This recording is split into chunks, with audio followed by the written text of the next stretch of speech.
আসসালামু আলাইকুম। আমরা আজকেও একটা এমসিকিউ সলভ করব। এই এমসিকিউটা আসছিল যশোর বোর্ড 2017-তে। তো আমরা দেখি প্রশ্নে কি বলছিল। যে দেখো যে আমাদের প্রশ্নে দেওয়া ছিল একটা সামান্তরিক, যে সামান্তরিকের দুইটা কর্ণ, একটা হলো এসি আর একটা হলো বিডি। এসি কর্ণটা দেওয়া ছিল, এসি কর্ণ সমান সমান দেওয়া ছিল আই ভেক্টর, এবং বিডি যে কর্ণটা আছে এটা সমান দেওয়া ছিল জে ভেক্টর। আমাদের প্রশ্নে চাইছিল এ বি বাহুটা কত নির্ণয় করতে বলছিল, আর একটা বলছে এই যে এ বি সি ডি যে সামান্তরিকটা তৈরি হয়েছে, এই সামান্তরিকের যে ক্ষেত্রফল, এই ক্ষেত্রফলটা নির্ণয় করতে বলছে। তো ফার্স্টে আমরা এই এ বি বাহুটা বের করব।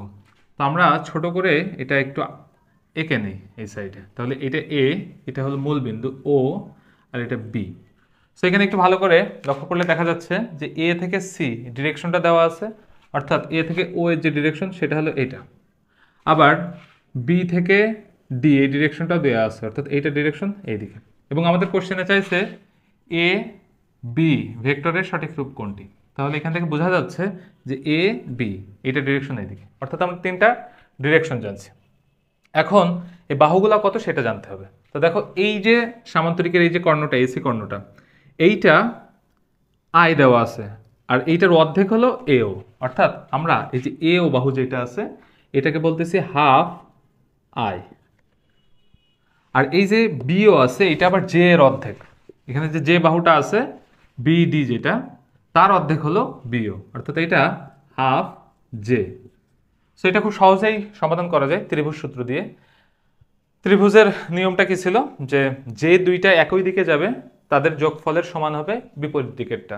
তো এখানে দেখো যে এ থেকে বি, এ থেকে বি এইটা তার সাথে একই দিক বরাবর আছে, প্লাস বি ও, তাহলে এর সাথে বিপরীত দিকে আছে এ ও ভেক্টরটা, তাহলে এ ও ভেক্টরটা। তো আমাদের চাইছে হলো এ বি, তাহলে আমরা এ বি কে এক সাইডে রাখতেছি, A B equal to A O vector minus B O vector. Okay, তাহলে এই যে এ ও ভেক্টর যেটা, সেটা আগে থেকে আমরা জানি হাফ আই, আবার মাইনাস বিও যে ভেক্টরটা সেটা হলো হাফ জে, অর্থাৎ হাফ যদি আমরা কমন নেই এখান থেকে তাহলে হবে আই মাইনাস জে। এটাই মূলত ছিল এ বি ভেক্টরের সঠিক রূপ। সো এটা খুব সহজ ছিল। পরবর্তীতে আমাদেরকে বলছে যে এবিসিডি ক্ষেত্রের ক্ষেত্রফল কত নির্ণয় করো। তো এইটা দুইভাবে বের করা যেতে পারে। একটা হলো যে সামান্তরিকের কর্ণ দেওয়া আছে, কর্ণ থেকে আমরা বের করতে পারি। আর একটা হলো যে সামান্তরিকের বাহু বের করে নিয়ে সেই ক্ষেত্রে আমরা সামান্তরিকের ক্ষেত্রফলটা কত সেটা বলে দিতে পারি।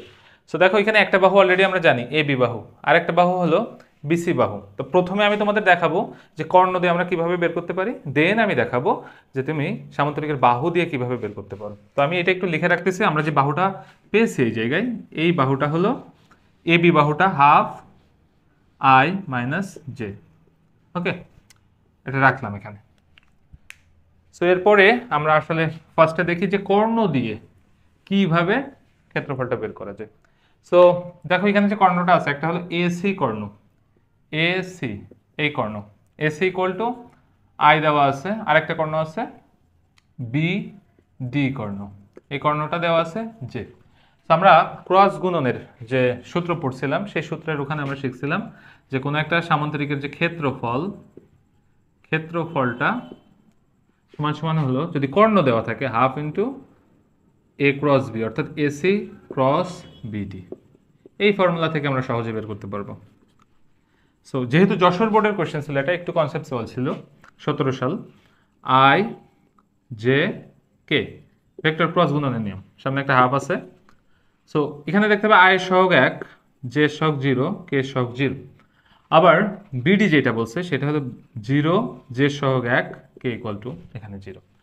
সো এখান থেকে যদি আমি আইকে নেই বা ক্রস গুণন নিয়ম অনুযায়ী যদি আমি গুণ করি, তাহলে আইকে নিলে 0 0 হয়ে যাচ্ছে, জে কে যখন নিচ্ছি তাও 0 0 হয়ে যাচ্ছে, জাস্ট এখানে থাকছে কে, কারণ না কে কে যখন নিচ্ছি তখন এই রো এই কলাম বাদ, শুধু এইটা গুণ করলে কে থাকে।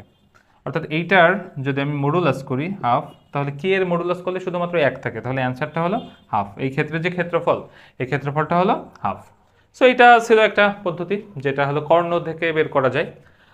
আর একটা যে পদ্ধতি, সেই পদ্ধতিটা হলো যে আমি এ বি বাহু জানি, আমি বিসি বাহুটা বের করব, করে সেটা থেকে আমি আবার ক্ষেত্রফল বের করবো। তো দেখো, সো এখন আমরা বাহু দ্বারা এবি একটা বাহু এবং বিসি যদি একটা বাহু হয়, এই বাহু দ্বারা এই ক্ষেত্রের ক্ষেত্রফল কিভাবে বের করে সেটা দেখব। আচ্ছা, তাহলে আমরা ফার্স্টেই ওখানে লিখে রাখছিলাম এ বি যে বাহুটা আমাদের আছে, এই এ বি বাহুটা লেখা যাবে তাহলে half I minus half J. একটা বাহু আমরা পেয়েছি এ বি বাহুটা। আমাদের এই বিসি বাহুটা প্রয়োজন, তো বিসি বাহুটার আই উপরের দিকে, তাহলে এইটাকে বলবো হাফ জে, যেহেতু জে অ্যাক্সিস এইটা, আবার এইটা আই দেওয়া ছিল এখানে, তাহলে এটাকে বলবো হাফ আই।